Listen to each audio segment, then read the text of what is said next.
साथियों, बहुजन समाज पार्टी की बहुत बड़ी जीत होने वाली है। आपको बताएंगे ऐसे क्यों मैं कह रहा हूं। दरअसल बहुजन समाज पार्टी ने आरक्षण वर्गीकरण पर बोला। बहुजन समाज पार्टी ने देश के हर एक मुद्दे पर आवाज उठाई। वहीं राहुल गांधी जब अमेरिका गए तो उन्होंने कहा कि मैं भारत से आरक्षण को खत्म कर दूंगा। अब आरक्षण का लाभ कौन ले रहा है, आपको पता होना चाहिए। इस देश का एससी, एसटी, ओबीसी और माइनॉरिटी समाज के लोग ले रहे हैं।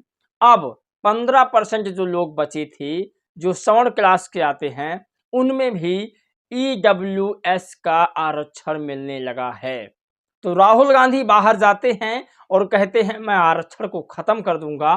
भारत में कहते हैं मैं बाबा साहेब को मानता हूं और पूरा देश जानता है, पूरा भारत देश, कि राहुल गांधी कभी भी बाबा साहेब डॉक्टर भीमराव अंबेडकर को नहीं मान सकते हैं। वो सिर्फ गांधीवादी विचारधारा को ही मानेंगे, क्योंकि अभी जब लोकसभा का चुनाव था तब वो बाबा साहेब के रास्ते पे चलकर कहीं पर भी गांधी की तस्वीर नहीं दिखाई। बाबा साहेब की तस्वीर, बाबा साहेब का संविधान, संविधान बचाना उनका कर्तव्य, यही लोगों से बातचीत करना। तो आप कल्पना नहीं कर सकते राहुल गांधी ने किस तरह से लोगों को धोखा दिया और बाबा साहेब के नाम पर ऊँट लिया, आरक्षण बचाने के नाम पर ऊँट लिया, विदेश में जाकर आरक्षण को खत्म करने के लिए ऑन कैमरे पर बोल कर आए हैं कि मेरी सत्ता आएगी, मैं भारत से आरक्षण खत्म कर दूंगा। और डॉक्टर बाबा साहेब भीमराव अंबेडकर को उनकी पार्टी ने कभी भी उनका नाम सम्मान से नहीं लिया और उन्हें भारत रत्न से सम्मानित भी नहीं किया। आप कल्पना नहीं कर सकते। मनोहर काशीराम साहब को अभी भी भारत रत्न से ना ही कांग्रेस ना ही बीजेपी सम्मानित नहीं किया है। चलिए आज की वीडियो शुरू करते हैं। नमस्कार दोस्तों, मैं हूं पराग और आप सभी का एक बार फिर से बहुत बहुत स्वागत है। साथियों, आज की सबसे बड़ी खबर पर बातचीत करते हैं।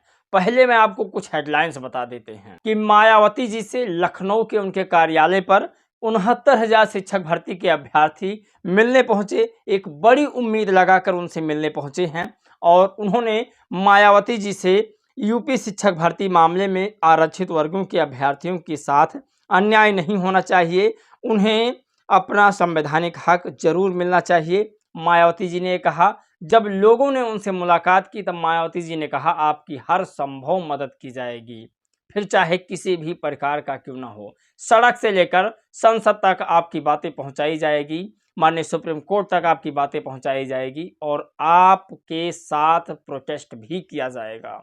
मायावती जी ने कहा। सबसे बड़ी बात, आकाश आनंद ने राहुल गांधी को बहरूपिया बताया, कांग्रेस पार्टी को बहरूपिया बताया।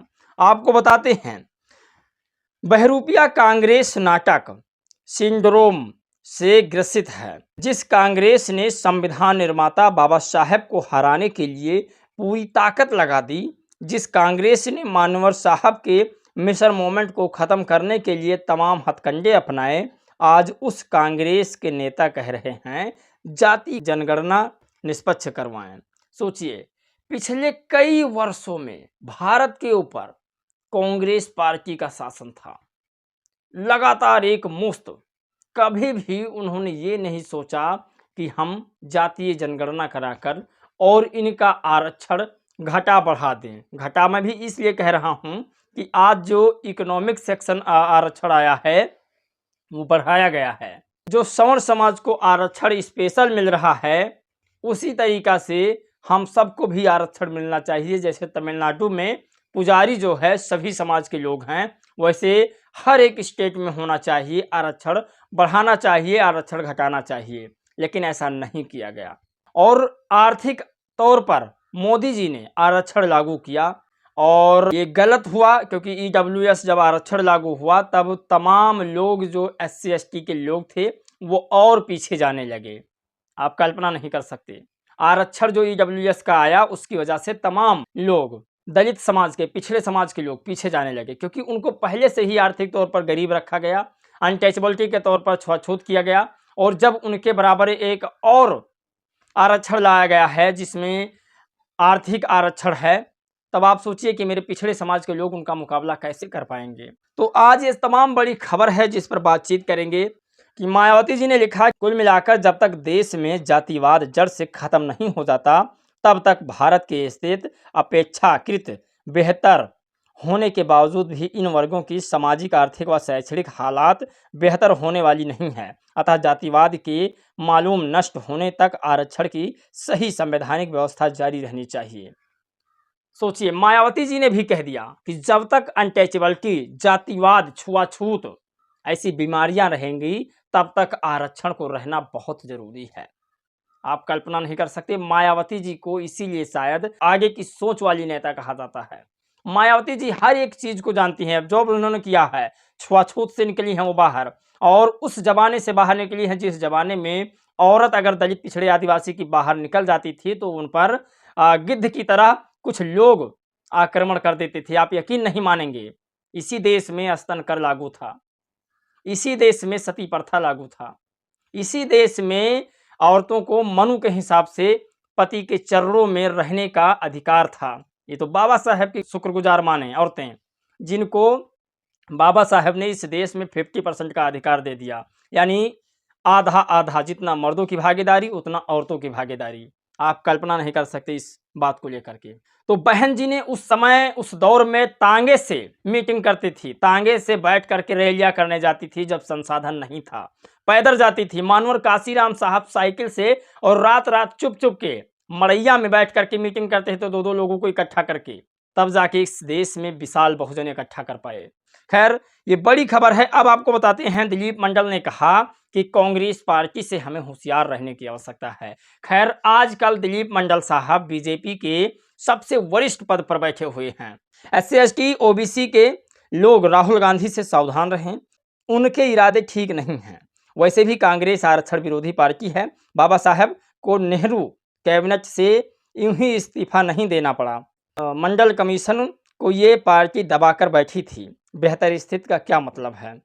राहुल गांधी के तमाम पूर्वजों ने बाबा साहेब डॉक्टर भीमराव अंबेडकर को मजबूरन जो है इस्तीफा दिलवाया उनसे, और मंडल कमीशन को लागू नहीं करने दिया, आरक्षण को इस देश में बराबर लागू नहीं होने दिया, तमाम वो चीज़ें जो बी मंडल साहब चाहते थे उसे नहीं करने दिया। तो बड़ी खबर है। अब हरियाणा से एक खबर और आ रही है। हरियाणा से कांग्रेस और बीजेपी के लिए, दोनों के लिए ये बहुत ही चौंकाने वाली खबर है। परिवर्तन की चाह आज प्रदेश के हर नागरिक और नेता के दिल में बस चुकी है। इसी क्रम में आज गुरुग्राम निवासी पर चौधरी जाकिर हुसैन जी के पुत्र चौधरी ताहिर हुसैन जी ने इनेलो पार्टी में अपनी आस्था व्यक्त की। चौधरी ताहिर हुसैन जी को पार्टी द्वारा नूंह से उम्मीदवार भी बनाया गया। उनका पार्टी से जुड़ना यह दर्शाता है कि प्रदेश में बदलाव की लहर तेज हो रही है और इनेलो बसपा की विचारधारा और सिद्धांतों पर लोगों का विश्वास बढ़ रहा है। हम सब मिलकर प्रदेश के विकास और जनता के हक के लिए संघर्ष करें। तो कांग्रेस और बीजेपी की खटिया खड़ी होने वाली है हरियाणा में, बशर्ते इस बात को वहां के तमाम लोग समझ जाएं। जो गरीब हैं, जो पिछड़े हैं, जो दलित हैं, जो बैकवर्ड हैं, उन सबको समझना चाहिए कि आपका हितैषी कौन है। वो हितैषी आपका है जो विदेश जाकर आपके आरक्षण को खत्म करने की बात कर रहा है, या फिर वो जो आपको आगे बढ़ाने के लिए आरक्षण का प्रावधान कर रहा है, आपको सबके बराबर लाने के लिए आपको स्पेशल आरक्षण देना चाहता है। दोस्तों, इस वीडियो में बस इतना ही। आप लोग अपनी राय प्रतिक्रिया जरूर दीजिएगा। जय भीम, नमो बुद्धाय।